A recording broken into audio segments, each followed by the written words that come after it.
This is Matt Lovejoy with the Top Advisors podcast, where top financial advisors share their advice. It is 6 questions in 9 minutes because wise advisors speak with precision.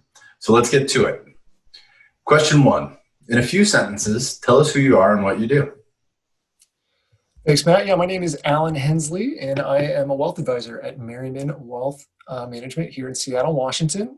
And I help individuals and families put together a plan, mostly for retirement, but really any financial goal: buying a house, figuring out college education spending, maybe taking a sabbatical. So, some sort of financial goal. I figured it out from A to Z on how to get them there. That's great. Question 2. What's the best thing about being one of the top financial advisors? Yeah, this is something that I think about a lot, and it's the relationships. I get to meet with really interesting people that have interesting life stories, and of course, the goals that they're trying to achieve.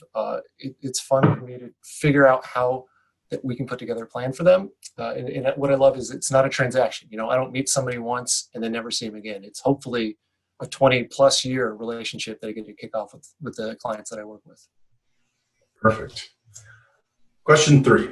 We hear from other successful financial advisors that the back office drives them crazy. What do you think are some of the most challenging parts of this business?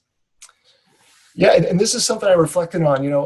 When I started my career, I worked for an independent broker-dealer, and I did everything, from new account paperwork to marketing to event planning. And all of that takes away from me meeting with clients. And that's what I want to be doing throughout my day as much as possible, is meeting with prospective clients or meeting with the clients that I'm already working with. And it was frustrating to see 3, 4, 5 hours of my day gone doing all that back office stuff. So I'm really lucky at the firm that I'm at now. We've got really carefully put together teams so that, someone's helping me with the new account paperwork, someone else is helping me with the data gathering, and then the investment management is done by our research team. So, that kind of, it seems siloed. We all work together, but I'm really happy that I don't have to do that anymore. Yeah, I can imagine. That's great.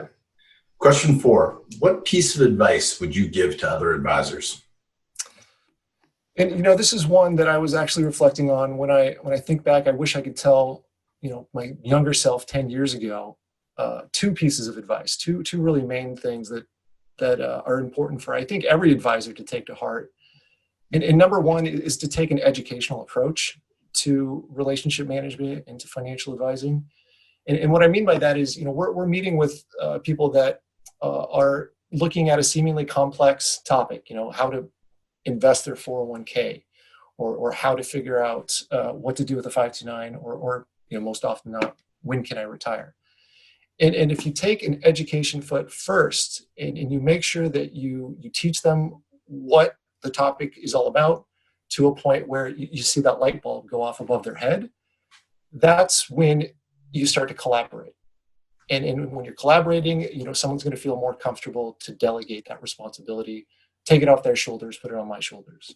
So yeah, number 1, just take an education approach. And then number 2, when it comes to investment philosophy, this is something that when I first started out in the business, there's a million different investment products, and there's a lot of different ways to approach investment management. And it took me a few years to figure out, what my kind of moral compass was when it comes to putting together a portfolio.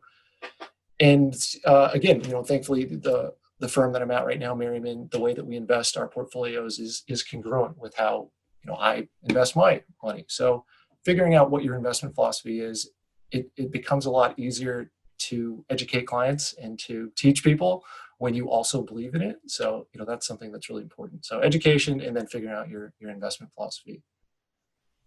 I appreciate you sharing those. Thank you. Yeah. Question 5. What other top financial advisors like yourself would you recommend that we have on the podcast?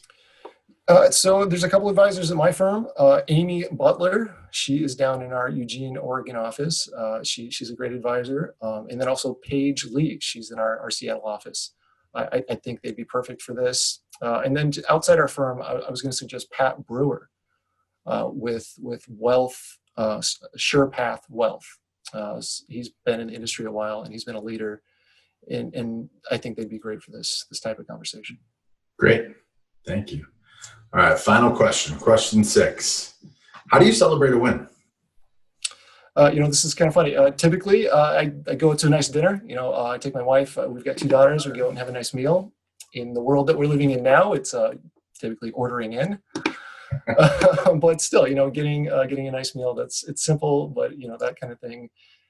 It's an easy way to celebrate, and it's hopefully soon I'll be going out to restaurants in the not so distant future. Hopefully, we all will be.